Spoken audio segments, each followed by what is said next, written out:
بسم اللہ الرحمن الرحیم۔ السلام علیکم ورحمۃ اللہ وبرکاتہ۔ نحمدہ ونصلی علی رسولہ الکریم۔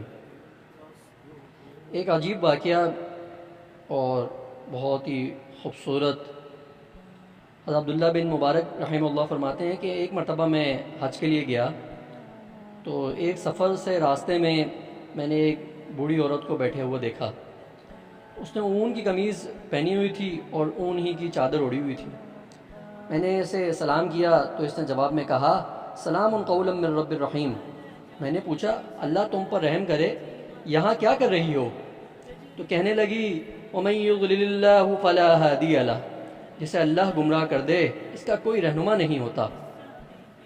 میں سمجھ گیا کہ وہ راستہ بھول گئی ہے، تو اس لیے میں نے اس سے پوچھا کہ کہاں جانا چاہتی ہو؟ تو یہ کہنے لگی سبحان الذی اسری بعبدہ لیلا من المسجد الحرام الی المسجد الاقصی۔ تو حضرت عبداللہ بن مبارک رحمہ اللہ فرماتے ہیں کہ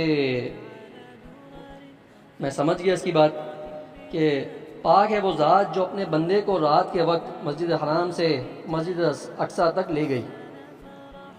تو حضرت عبداللہ بن مبارک رحمہ اللہ فرماتے ہیں کہ میں سمجھ گیا کہ یہ حج کر چکی ہے اور بیت المقدس جانا چاہتی ہے۔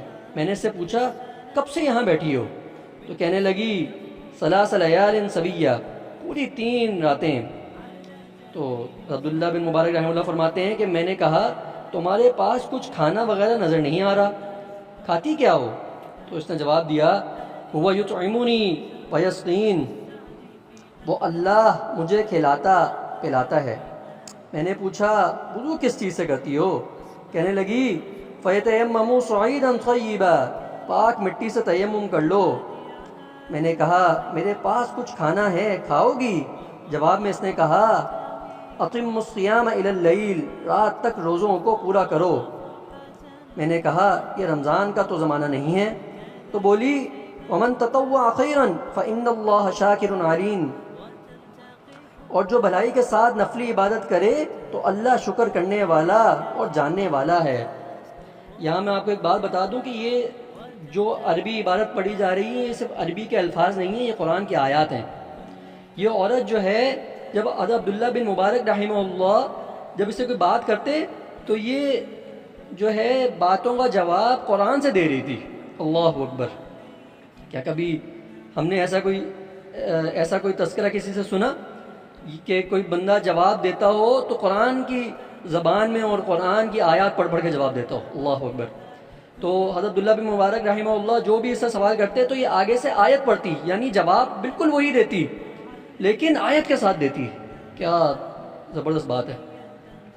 تو حضرت عبداللہ بن مبارک رحمہ اللہ فرماتے ہیں کہ میں نے کہا کہ سفر کی حالت میں تو فرض روزہ بھی نہیں رکھنا چاہیے، تو رکھنا بھی جائز ہے اور نفل روکنا بھی جائز ہے، لیکن اگر آپ فرض روزہ نہ بھی رکھیں تو کوئی مسئلہ نہیں ہوتا سفر کے اندر۔ تو کہنے لگی وَأَن تَصُومُوا خَيْرٌ لَكُمْ إِن كُنتُمْ تَعْلَمُونَ، اگر تمہیں ثواب کا علم ہو تو روزہ رکھنا زیادہ بہتر ہے۔ تو میں نے کہا تم میری طرح کیوں بات نہیں کرتی؟ تو جواب دیا مَا يَلْفِظُ مِن قَوْلٍ إِلَّا لَدَيْهِ رَقِيبٌ عَتِيدٌ، انسان جو بات بھی بولتا ہے اس کے لیے ایک نگہبان فرشتہ مقرر ہے۔ اللہ اکبر! کتنی احتیاط! تو میں نے اس سے پوچھا کہ تم وہ کون سے قبیلے سے؟ تو کہنے لگی لا تقف ما لیس لک بہ علم، جس بات کا تمہیں علم نہیں اس کے پیچھے مت پڑو۔ میں نے کہا معاف کرنا مجھ سے غلطی ہوئی۔ تو بولی لا تصریب علیکم اليوم یغفر اللہ لکم، آج تم پر کوئی ملامت نہیں، اللہ تمہیں معاف کرے۔ تو میں نے کہا اگر چاہو تو میری اونٹنی پر سوار ہو جاؤ اور اپنے قافلے سے جا ملو۔ تو کہنے لگی وما تفعلوا من خیر یعلمہ اللہ، تم جو بلائی بھی کرو اللہ اسے جانتا ہے۔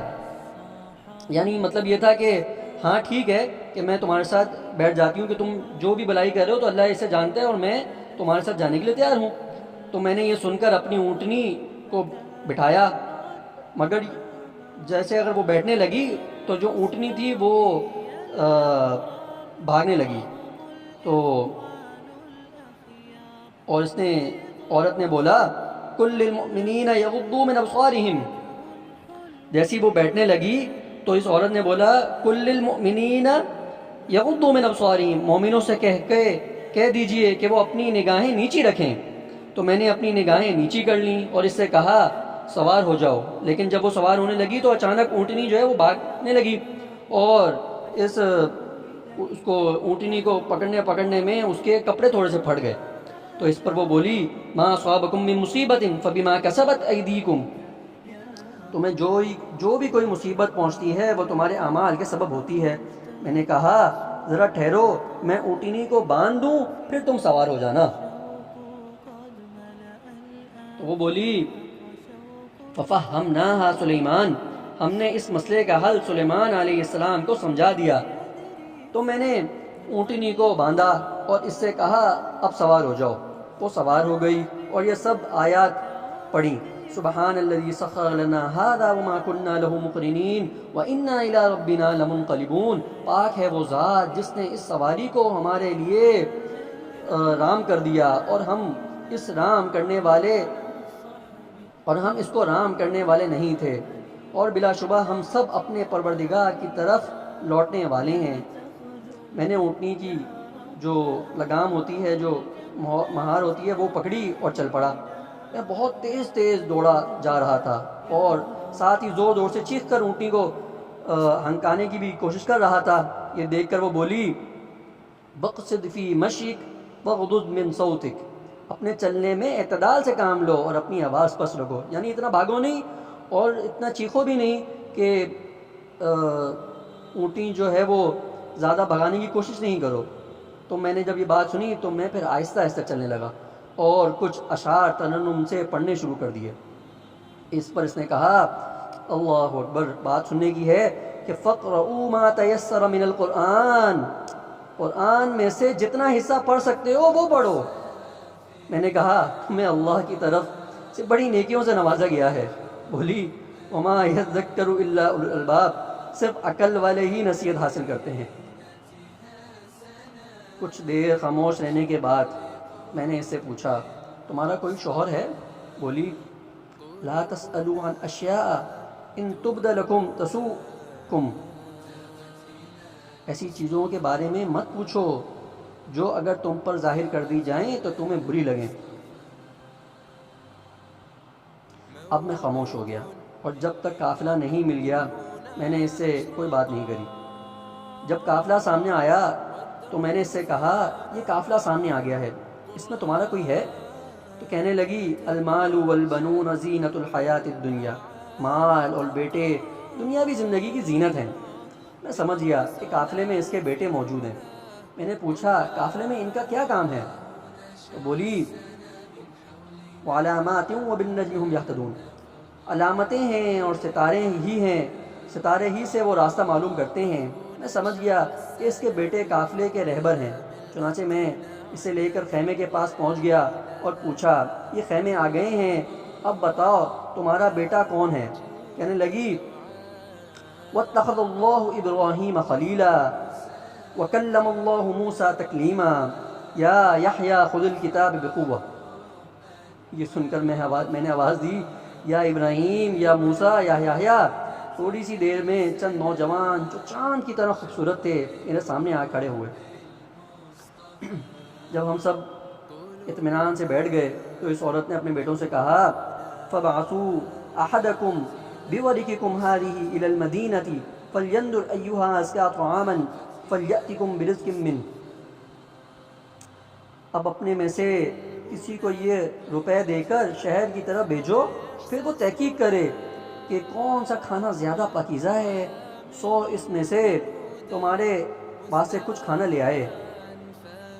یہ سن کر ان میں سے ایک لڑکا گیا اور کچھ کھانا خرید لایا۔ وہ کھانا میرے سامنے رکھا گیا تو عورت نے کہا کلوا واشربوا ہنیئا بما اسلفتم فی الایام الخالیہ، خوشگواری کے ساتھ کھاؤ پیو اس سبب سے کہ ان اعمال کے جو تم نے پچھلے دنوں میں کیے ہیں۔ اب مجھ سے رہا نہیں گیا، میں نے لڑکوں سے کہا کہ تمہارا کھانا مجھ پر حرام ہے، جب تک تم مجھ سے اس عورت کی بارے میں حقیقت نہیں بتاؤ گے میں جب تک کھانا نہیں کھاؤں گا۔ عبداللہ بن مبارک رحمہ اللہ نے کہا تو اس کے بیٹوں میں سے کسی نے کہا کہ ہماری ماں کی 40 سال سے یہی کیفیت ہے، 40 سال سے اس نے قرآن کی آیات کے سوا کوئی جملہ نہیں بولا، اور یہ پابندی اس نے اپنے اوپر جو ہے وہ اس لیے لگائی ہے کہ کہیں زبان سے کوئی ناجائز یا نامناسب بات نہ نکل جائے جو اللہ کی ناراضگی کا سبب بنے۔ میں نے کہا ذالک فضل اللہ یؤتیہ من یشاء واللہ ذو الفضل العظیم، یہ اللہ کی طرف سے بڑی خیر ہے، اللہ کی طرف سے فضل ہے، جس کو چاہے وہ دیتا ہے، اور اللہ بہت فضل والا ہے۔ اللہ تعالی ہمیں بھی قرآن پڑھنے کی، قرآن سے محبت کرنے کی توفیق عطا فرمائیں، اور قرآن زیادہ سے زیادہ پڑھنے کی توفیق عطا فرمائیں۔ اور یہ واقعات جو آپ کو سنائے جا رہے ہیں یہ موٹیویشن کے لیے ہیں۔ جب بندے کے سامنے کوئی موٹیویشن ہوتی ہے تو بندے کے لیے کام کرنا آسان ہو جاتا ہے۔ آج ہم دیکھتے ہیں جگہ جگہ کیا بات کی جاتی ہے کہ فلاں بندہ کامیاب کیسا ہوا، یعنی اس کا مقصد یہ ہوتا ہے بتانے کا کہ وہ دنیا میں کامیاب کیسے ہوا۔ تو جب ہم وہ واقعات سنتے ہیں، دنیا کی کامیابی کے واقعات سنتے ہیں، تو ہمارا دل کرتا ہے کہ ہم بھی دنیا میں کامیاب ہو جائیں۔ تو اس قصے کا سنانے کا مقصد یہ تھا کہ ہمیں آخرت کی کامیابی کی بھی فکر ہو، کہ کچھ لوگ دنیا میں ایسے بھی گزرے ہیں کہ جن کی فکر یہ ہوا کرتی تھی کہ ہم دنیا کے اندر جو بھی بات کر رہے ہیں بلا وجہ بے فضول بات نہ کریں، بلکہ ایسی کوئی بات کریں، بات کرنے میں بھی ہماری باتیں قیمتی بن جائیں اور فضول لغویات سے ہم بچیں۔ اب ہم جس معاشرے میں رہ رہے ہیں، ہمارا جو زندگی گزارنے کا طریقہ ہے وہ اتنا اس کے اندر بگاڑ آ چکا ہے کہ اس کو سنبھلنے میں وقت لگے گا۔ لیکن اگر ہم آج سے ہی کوشش کریں، آج سے ہی تہیہ کریں کہ انشاءاللہ ہم بھی اللہ کی بات مانیں گے، یقیناً ہم جس طرح سے اس عورت نے قرآن پڑھا یقیناً ہمارے لیے مشکل ہے، ہم ایسے کر کے بات نہیں کر سکتے، لیکن ہم کوشش تو کر سکتے ہیں کہ ہم فضول لغویات سے بچیں، ہم بری باتوں سے بچیں، زیادہ نہ بولیں، کم بولیں۔ نبی کریم صلی اللہ علیہ وسلم کی حدیث ہے جس کا مفہوم ہے کہ جو خاموش رہا اس نے نجات پا لی۔ اللہ تعالیٰ مجھے بھی بچنے کی توفیق عطا فرمائیں اور آپ کو بھی بچنے کی توفیق عطا فرمائیں۔ وآخر دعوانا الحمدللہ رب العالمین۔